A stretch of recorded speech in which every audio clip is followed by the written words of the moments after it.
Bakit niyo ako nilibing dito nang walang dasal? Ayaw pa din nila kaming bigyan ng dasal. Ma'am, tapos na po akong maghugas. Tulungan, Mami! Ang dilim dito! Maligayang pagdating sa Pusang Itim, ang tahanan ng kwentong kababalaghan at hiwaga mula sa iba't ibang sulok ng mundo. Mula sa alamat at urban legends hanggang sa mga totoong karanasang nakakapanglapot. Dito maririnig ang lahat ng nakakatindig balahibong storya. Kung handa ka na sa takot at misteryo, halina't sumama sa akin sa paglalakbay sa dilim. Huwag kalimutang mag-subscribe at sabay nating tuklasin ang mga sekreto ng gabi. Tahimik ang gabi nang marinig ni Teacher Lisa ang mga kaluskos sa lumang gusali ng San Lorenzo High School. Alas 9 ng gabi, siya na lang ang naiwan sa faculty room, gumagawa ng lesson plan. Biglang namatay ang ilaw at ang tanging liwanag mula sa kanyang cellphone ang nagbibigay liwanag sa paligid. Siguro ay brownout lang, bulong niya sa sarili. Pero may narinig siyang humahagikik sa hallway. "Hello? May tao po ba?" Sigaw niya, ngunit walang sumagot. Kasunod nito, marahang tumunog ang bell sa lumang building. Kahit patay na raw ang kuryente. Kinabukasan, Lunes, parang normal ang lahat. Ang mga estudyante, maingay, nagkukulitan. Pero may kakaiba sa isa, si Marites. Honor student, tahimik lang at palaging tulala. Tinawag siya ni Teacher Lisa. "Marites, ayos ka lang ba?" Tanong ni Teacher Lisa. Hindi tumingin si Marites. Ngunit sumagot ito. May umiyak po sa CR, ma'am. Pero wala namang tao. Nagkatinginan ng mga klase. Isa-isa silang nagtawanan. Pero si Teacher Lisa ay napaisip. Noon din, may nakitang dugo ang janitor na si Mang Pido sa sahig ng palikuran ng mga babae. Tumalsik mula sa ilalim ng isa sa mga cubicle. Pero nang tingnan niya, tuyo at walang laman ang loob.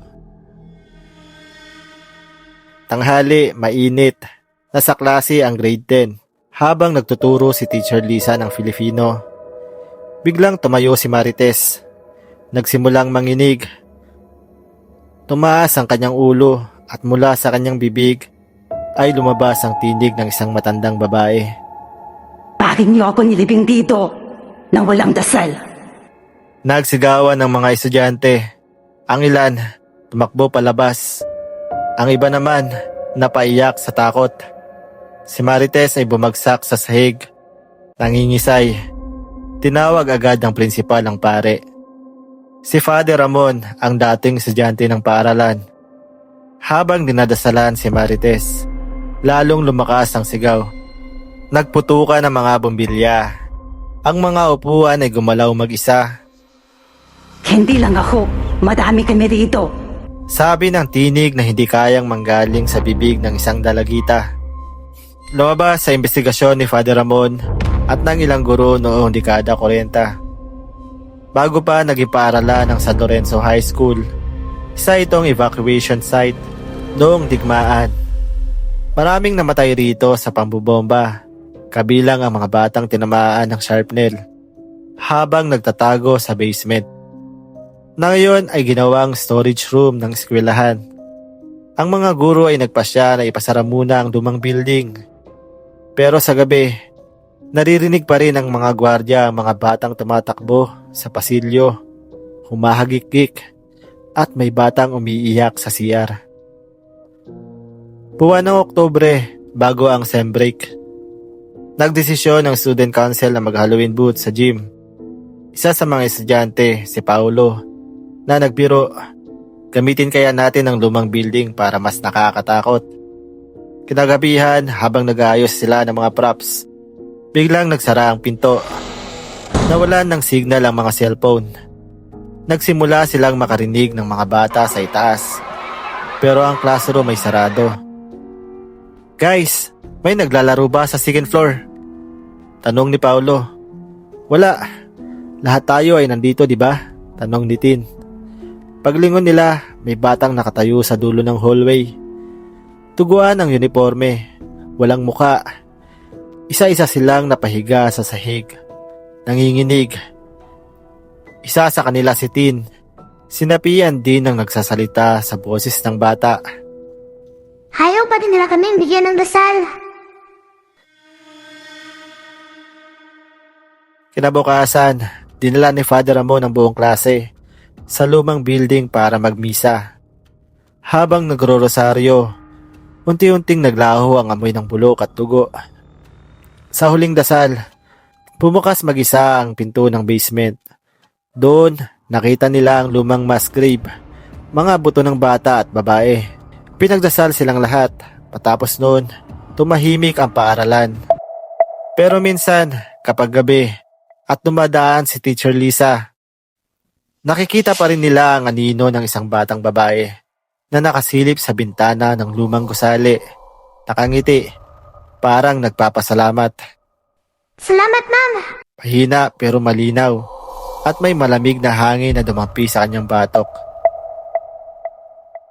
Ngunit ayon sa janitor, tuwing Oktubre, kahit nakasara na ang lumang building, may ilaw pa rin daw na kusang bumubukas sa 3rd floor. At sa CR, laging may batang tumatawag ng, Ma'am, tapos na po akong maghugas. Lumipas ang halos 1 taon mula nang ipasara ang lumang gusali sa San Lorenzo High School. Akala ng lahat natapos na ang mga kababalaghan. Pero nung Hunyo, pagbubukas ng klase, napagpasyahan ng bagong prinsipal, si Mr. Aguilar, nabuksan muli ang lumang building bilang karagdagan sa silid-aralan. Sayang naman, ayusin na lang natin. Walang multo. Baka ay mahinasyon lang yan dati. Sabi niya sa faculty meeting.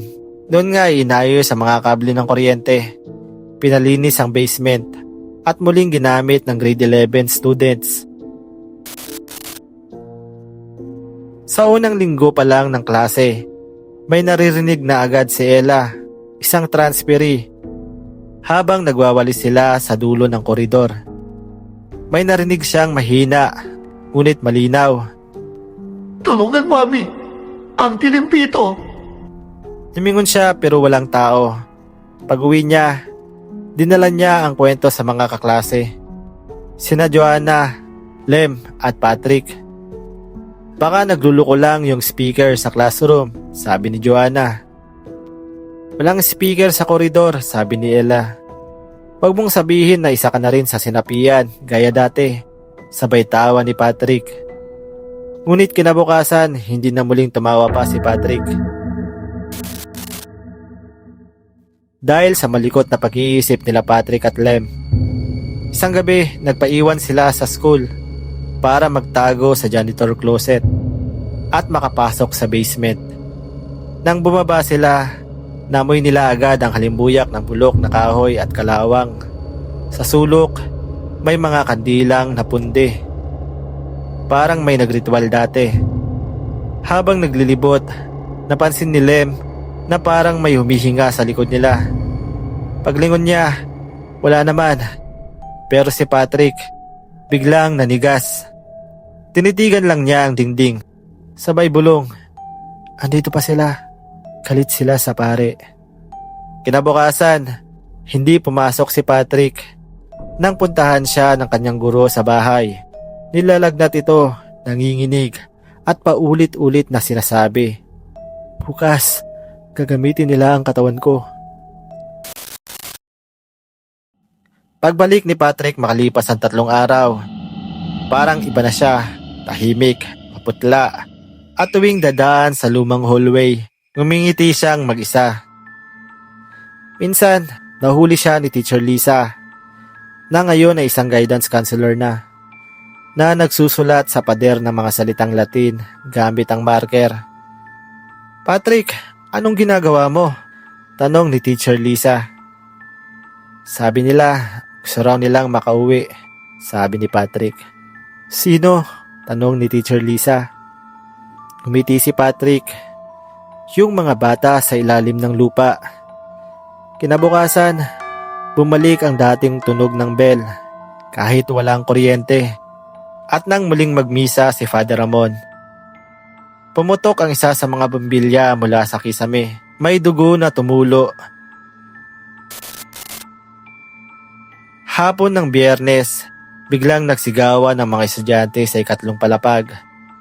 Nakita nilang tumayo si Patrick sa gitna ng hallway. Nakapikit, nanginginig.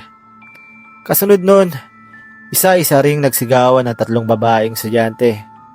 Sabay-sabay silang bumagsak sa sahig. At mula sa kanilang mga bibig ay lumabas ang isang tinig ng bata. Hindi pa tapos ang dasal. Tumindol ng bahagya at ang mga bintana ng lumang gusali ay sabay-sabay na nabasag. Pumasok si Father Ramon at Teacher Lisa, sabay hawak ng krus at rosaryo.